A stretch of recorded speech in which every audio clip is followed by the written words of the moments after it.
সকালে ঘুম থেকে উঠেই প্রথম কাজটা কি করেন? ফোনের নোটিফিকেশন চেক করা, তাই তো? আমরা ভাবি মাত্র ৫ মিনিটের জন্য ফেসবুক বা টিকটক স্ক্রোল করব। কিন্তু কখন যে ১-২ ঘন্টা পার হয়ে যায় আমরা নিজেরাও টের পাই না। বর্তমান সময়ে আমাদের সবচেয়ে বড় সমস্যা হলো আমরা আমাদের ফোকাস করার ক্ষমতা হারিয়ে ফেলছি। একটা বইয়ের ২ পাতা পড়তে গেলে আমাদের মন ছটফট করে। পড়তে বসলে প্রতি ৫ মিনিটে ফোন হাতে নিতে ইচ্ছা করে।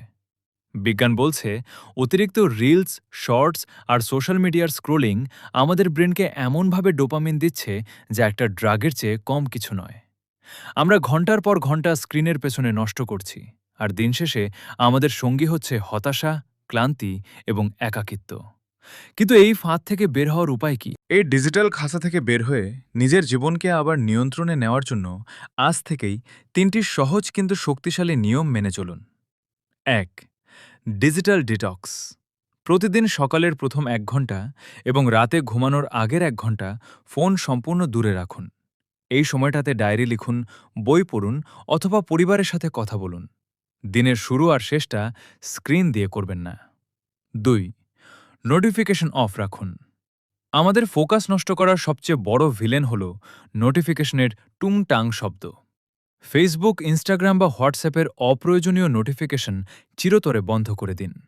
ফোন আপনার প্রয়োজনে ব্যবহার করুন, ফোনের প্রয়োজনে আপনি নিজেকে নষ্ট করবেন না। ৩.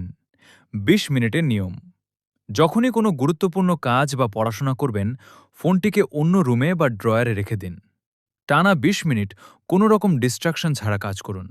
মাত্র ২০ মিনিট ফোকাস করতে পারলে দেখবেন আপনার কাজের গতি দ্বিগুণ হয়ে গেছে। আমরা ফোনকে ব্যবহার করছি না, বরং ফোন আমাদের ব্যবহার করছে। আজকের এই ছোট্ট পরিবর্তনগুলোই আগামী দিনে আপনাকে ভিড়ের মাঝে অন্য সবার চেয়ে আলাদা এবং সফল করে তুলবে। সময়টা আপনার, সিদ্ধান্ত আপনার।